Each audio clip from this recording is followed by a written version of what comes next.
distinguished guests, the President of the United States and the Prime Minister of Australia.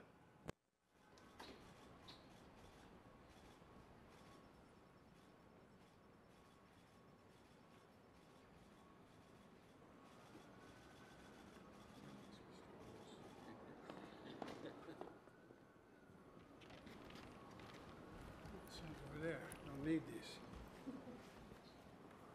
Hello, folks. Israel has the right, and I would add responsibility, to respond to the slaughter of their people. And we will ensure Israel has what it needs to defend itself against these terrorists. That's a guarantee. We also have to remember that Hamas does not represent, let me say it again, Hamas does not represent the vast majority of the Palestinian people on the Gaza Strip or anywhere else. Hamas is hiding behind Palestinian civilians, and is despicable and, not surprisingly, cowardly as well. Mr. Prime Minister, today we renewed our commitment. There's no going back to the status quo as it stood on October the 6th. That means ensuring Hamas can no longer terrorize Israel and use Palestinian civilians as human shields. It also means that when this crisis is over, there has to be a vision of what comes next, and in our view, it has to be a two-state solution. It means a concentrated effort from all the parties, Israelis, Palestinians, regional partners, global leaders, to put us on a path toward peace. And obviously human rights abuses. I'm convinced one of the reasons Hamas attacked when they did, I have no proof of this, just my instinct tells me, is because of the progress we were making towards regional integration for Israel and regional integration overall. And we can't leave that work behind.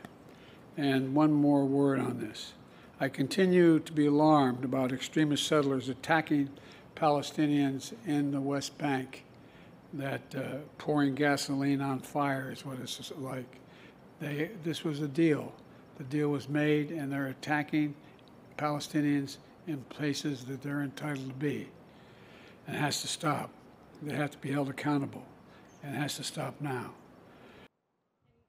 Very quickly, in the 18 days since Hamas killed 1,400 Israelis, you've previously asked Netanyahu to minimize civilian casualties.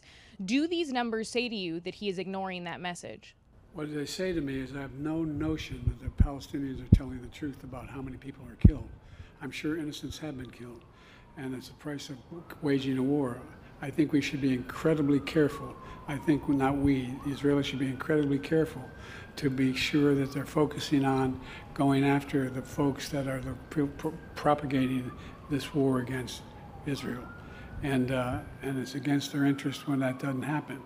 But I have no confidence in the number that the Palestinians are using. Sea lanes remain open.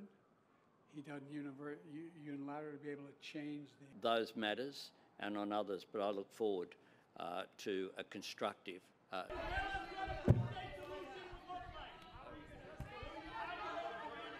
Thank you, everybody. The press conference has now concluded. Thank you, everyone.